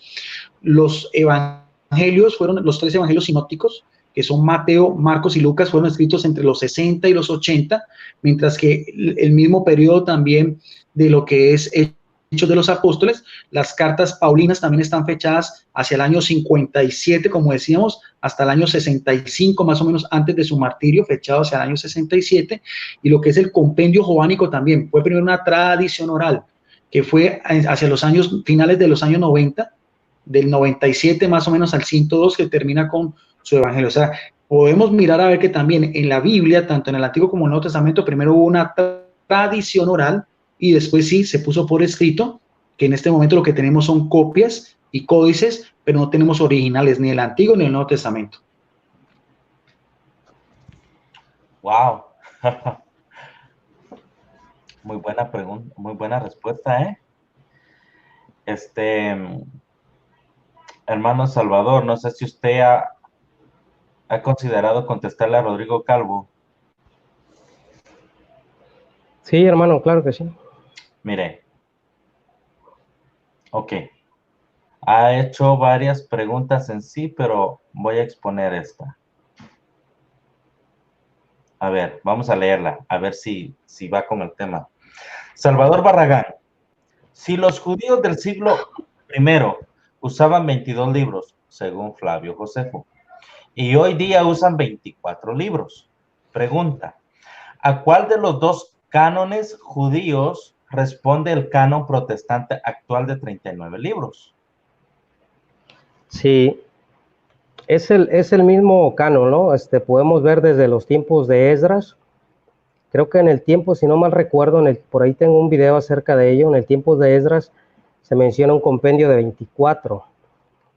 Esto tiene que ver con el abecedario o las letras de hebreas. Entonces, esos 22 libros que menciona Flavio Josefo son los 39. No es que haya 22 y haya 24, como Rodrigo quiere hacer pensar. O sea, que Flavio Josefo menciona 22 y nosotros tenemos 24. Ahí lo que tiene que ver es en la compilación o en los tomos.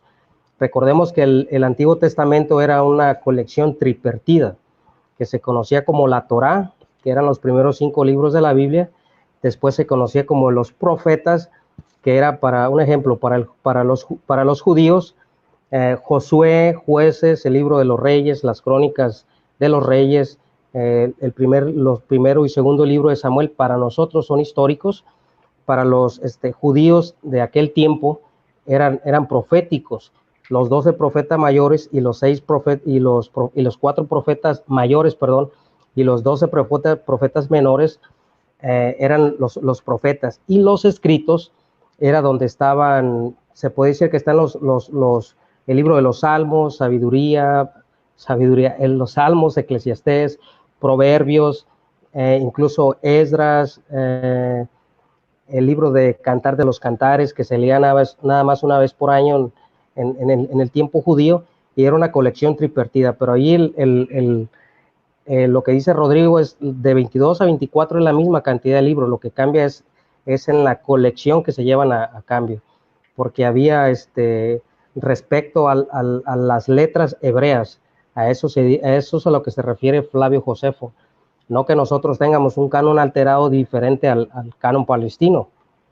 Son 39. Creo ahí hubo y tengo que ser sincero, que hubo una problemática, creo, con Esther, si no mal recuerdo, como lo dice este obispo de Sardis, Melitón de Sardis, que omite Esther, y Esther creo ahí fue una cierta discusión, ¿no?, acerca de ese libro. No sé si Flavio Josefo omite Esther, pero tengo entendido que los 22 y los 24 es la misma cantidad de libros. Perfecto, hermano. Dice...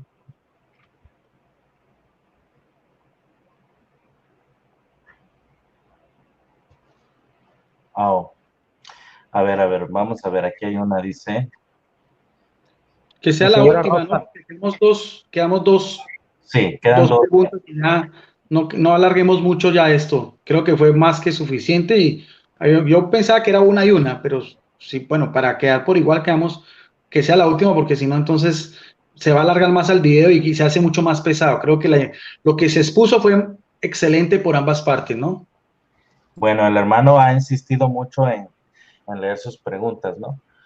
Para Guido, dice: si la tradición oral no está escrita en la Biblia, pregunta o admiración, ¿no? Entonces, ¿esta está incompleta?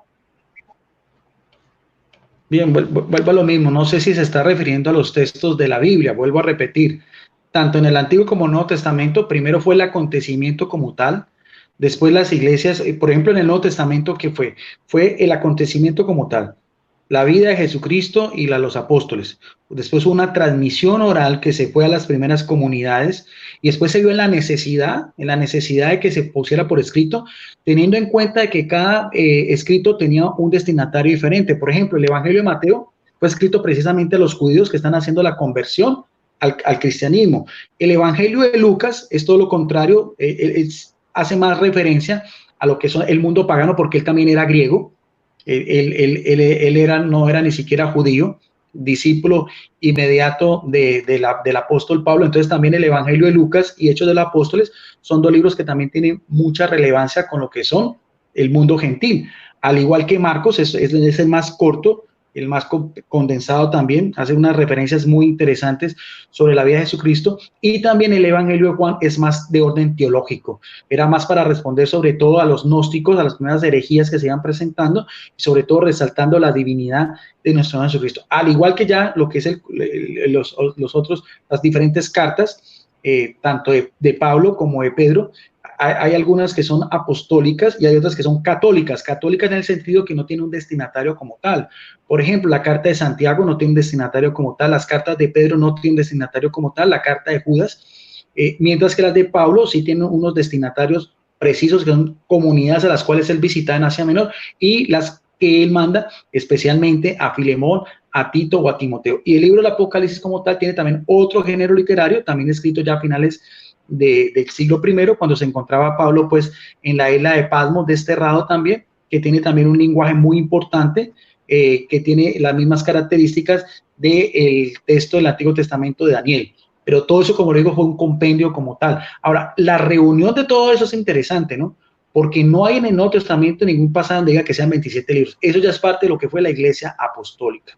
Declarar que fueron 4 evangelios, Hechos de los Apóstoles, 14 cartas de Pablo, 3 de Juan, 2 de Pedro, 1 de Santiago, 1 de Judas y Apocalipsis, ya la recompilación como tal, la organización como tal, y que estaban, por así decirlo, debidamente inspirados de estos mismos textos, porque el mismo Marción de Sinope también en el siglo II hace su primer canon, de ahí que fue la respuesta de la Iglesia también, decir cuáles eran inspirados, porque también rechazaba muchos de los libros del Nuevo Testamento. Eso también es que tiene que ver con la Iglesia primitiva, inclusive que se discutía mucho, por ejemplo, el libro del Apocalipsis, y la carta de los Hebreos también, que es de autor desconocido.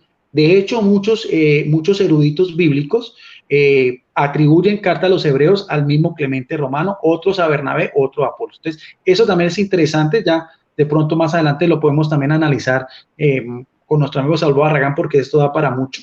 Entonces, yo quisiera también en otra oportunidad también ahondar un poco más en estos temas, y de la manera como lo estamos haciendo, con el mismo respeto, la misma educación y la misma altura, que estamos dando ejemplo de que como 2 cristianos de diferentes denominaciones y un moderador también de otra denominación podemos aquí compartir y dar nuestras opiniones en este mismo ambiente de respeto y de diálogo. Yo por el momento ya me despido, creo que fue más que suficiente, y entonces ya vendría ya la conclusión o la despedida.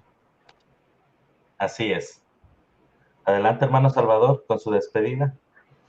Bueno, muchísimas gracias a todos. Gracias, Guido Rojas, licenciado Guido Rojas, gracias por este honor de tenerlo nuevamente aquí en nuestro humilde canal. Gracias a todos mis hermanos, a mi hermano Iván Moreno, Alfa y Omega, que él fue de los primeros que me ayudó a moderar dentro del chat. Saludos a mi hermano Juan Peña, a mi hermano Juan Rodríguez, hermano Arnold, muchísimas gracias por moderar, que yo sé que es complicado para usted ahorita por su situación. Gracias, se lo agradezco. A todos mis hermanos, a mi hermano Pedro Gómez, a la señora Rosa Araujo, que es católica, al hermano Ronnie Cárdenas. Bueno, hay muchísimos hermanos que se me van a olvidar mencionarlos, pero gracias a todos.